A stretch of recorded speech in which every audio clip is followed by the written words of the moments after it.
Bonjour tout le monde, bienvenue une fois de plus, c'est Chansan Gonga Georges. Nous sommes toujours dans la suite du protocole Spanning Tree. La fois passée, je vous avais montré comment le processus du protocole Spanning Tree est effectué, ou bien comment ça se réalise si jamais vous avez déjà interconnecté les switches. Donc, le premier processus, c'est que il faut élire un switch qui sera appelé le switch route. Et après ça, maintenant, on verra quels sont les ports qu'on peut bloquer. Et je vous avais montré comment, si quelles informations se basent pour choisir un switch qui sera élu comme route. Mais aujourd'hui, nous sommes toujours dans cette optique. Mais aujourd'hui, nous allons voir comment optimiser le protocole Spanning Tree, à savoir ce qui est configuré ou bien ce qui est déjà activé. Ici, nous allons travailler avec le PVST. PVST, le PVST, le V, c'est la présence de VLAN. Donc, chaque VLAN aura son instance de spanning tree. Ici, j'ai opté le modèle d'architecture en couches, c'est-à-dire couche distribution et couche cœur et couche d'accès. Ici, nous sommes au niveau des couches d'accès et ça représente notre couche de distribution. Il est question maintenant de voir parmi le switch, quel est le switch qui est route. Parce que j'ai dit, nous voulons optimiser. L'optimisation, c'est-à-dire nous allons faire en sorte, comme je l'ai déjà eu à faire, j'ai déjà configuré deux VLAN ici, VLAN 10 et VLAN 20. J'ai déjà configuré ici aussi pareil. Maintenant, il est question de vérifier parmi le switch ici, quel est le switch qui est déclaré comme route. Sans plus tarder, je vais commencer par notre premier switch. Je vais dire show, spanning tree, VLAN 10. Directement, on voit les informations, on se rend compte que ce n'est même pas un switch qui est route. Et si qu'on ne voit pas le message, ou soit on fait show spanning tree tout court pour voir l'ensemble de spanning tree. Ici, par exemple, ça c'est pour les VLAN 1. Il n'est pas route. Ça, ce sont les informations du switch qui est route. Comme ça, je vous avais dit la fois passée. Et descendons un peu ici. Pour le VLAN 10, mais moi, il n'est pas route. Pour le VLAN 20 aussi, mais moi, il n'est pas route. Ah, ça, c'est déjà une bonne chose parce que ça, nous sommes au niveau des couches d'accès. Mais ça sera un peu compliqué si un switch de nouveau d'accès est défini comme un switch route. Ici aussi, nous allons faire show spanning tree pour avoir l'ensemble des spanning tree. Ce n'est pas un switch qui est route, ce qui est même bien normalement. Voilà, ici aussi c'est le VLAN 10. Si on descend en bas, ça c'est pour le VLAN 20. D'accord. Voilà, après notre dernier switch. Sur notre dernier switch, nous allons faire show spanning tree. Ça c'est déjà une bonne chose. Donc nous venons de finir avec la couche d'accès. Au niveau de la couche d'accès, nous allons maintenant remonter au niveau de la couche de distribution pour voir maintenant entre les deux switches quel est le switch qu'on a choisi comme switch route. Je vais aller sur ce switch. Je vais dire show spanning tree. Valide. Je me rends compte que pour le VLAN 1, il n'est pas route. Pour le VLAN 10, mêmement. Pour les VLAN 20, mêmement. Alors, directement, si on voit ici, à partir déjà des ports ici, F04, ici on peut comprendre déjà que le switch qui est route. Alors, je reviens maintenant sur ce switch ici. Je dois maintenant vérifier aussi. En disant show spanning tree. Ça me précise les VLAN. Et directement, je me rends compte que je suis maintenant arrivé sur le switch qui est maintenant route. Il est switch route pour le VLAN Hein?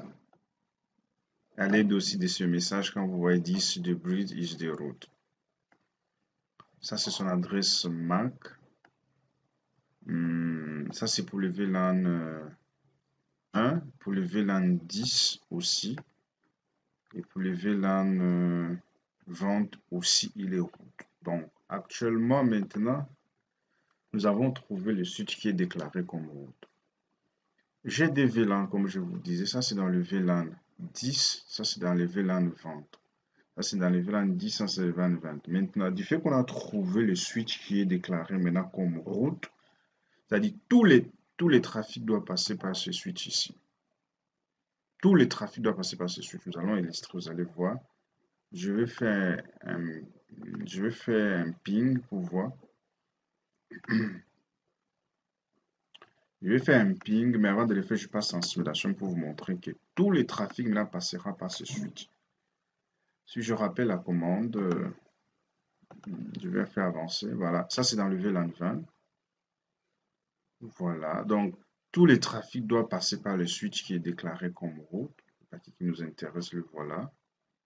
Ça va arriver. Et voilà ce qui est arrivé, le paquet qui nous intéresse. Voilà ce qui rentre. Voilà ça va arriver. Donc, ça c'est pour le VLAN vente. Même si je passais pour le VLAN 10, vous allez voir que ça va se passer de la même façon. Je fais ping 10.5, je sais pas. Je vérifie. Point 4. Point 4. Vous allez voir que tous les trafics doivent passer par le même switch. Voilà. Tous les trafics passent par le même switch. Ça tombe même bien, le paquet qui est arrivé ici. Ça tombe même bien parce que le switch de distribution, c'est ce switch qui est défini comme route. Maintenant, imaginez si c'était un switch de couche d'accès.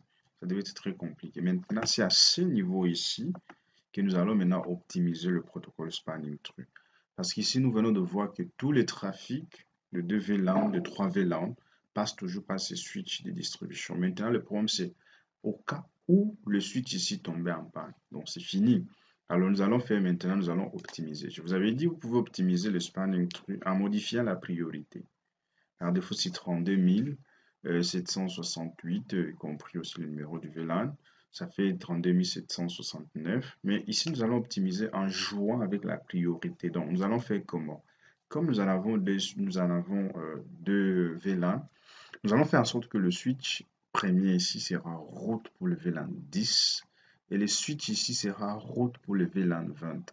Et ça sera 10 et secondaire, ça sera maintenant le VLAN 20. Ici, ça sera route VLAN 20 et secondaire VLAN 10. Alors, sans plus tarder, pour dire que nous allons maintenant répartir la charge, ou bien que, au lieu que tout le trafic passe par le même switch, mais vous allez voir qu'on va répartir. C'est comme ça on optimise le protocole spanning tree. Donc, je vais revenir ici, ce switch ici, je vais dire spanning tree, VLAN 10. À partir d'ici, maintenant que je vais maintenant dire route primaire. Donc, soit route primaire, ou soit vous jouez avec la priorité, en modifiant la priorité, ou soit vous choisissez ça. Ça revient de la même chose. Bon, ici, je vais maintenant déclarer spanning tree VLAN 10, il est route primaire, je valide. Et quand je rappelle la commande, maintenant, je vais dire pour VLAN 20, route maintenant secondaire. Voilà. Donc là, je viens maintenant d'optimiser le protocole spanning tree. Je reviens alors sur ce switch ici. Je vais faire aussi même configuration. Mais ici, je vais dire spanning tree, VLAN 20, route primary, le VLAN 20. J'ai dit spanning tree, VLAN 10. J'ai dit route secondaire. Et c'est fini maintenant. Nous avons optimisé le trafic actuellement. Essayons maintenant de voir comment ça va se passer. En principe, ici, d'autres trafics de VLAN vente doit passer normalement par le switch euh, par le switch, par le switch ici, numéro 2, avant que ça arrive ici. Maintenant, testons pour voir comment ça va se passer. Ça, c'est pour le VLAN 10. Pour le VLAN 10, en simulation, pour bien illustrer ça. Pour le VLAN 10, je vais valider, je vais voir, je vais suivre les trafics. Ça, c'est pour le VLAN 10, ça va. Voilà. Ça arrive à la destination et ça rentre. Et ça rentre. Ça arrive. C'est bon. Mais la vérifions pour le VLAN 20, comment ça va se passer. Si réellement ça va aussi obéir en passant par les switches numéro 2. Voilà. Voilà, vous avez vu comment le paquet passe. Donc le trafic, maintenant, cette fois-ci, est optimisé. Au lieu que ça passe seulement sur un seul switch, le trafic de VLAN vente passera par le switch numéro 2. Voilà. Voilà les paquets qui nous intéressent. Voilà le paquet qui rentre. Voilà le paquet qui rentre. Voilà.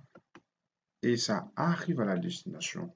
Ici, vous avez optimisé les trafics. Vous avez optimisé pardon, le protocole spanning tree. En dehors de ça, même si l'autre switch ici tombait en panne, directement le switch ici maintenant pourra prendre le relais pour devenir maintenant switch route pour le VLAN 10 et pour le VLAN 20. Voilà un peu en gros comment on optimise le protocole spanning tree. S'il y a des questions, n'hésitez pas à me poser, je vais vous répondre. Bye bye.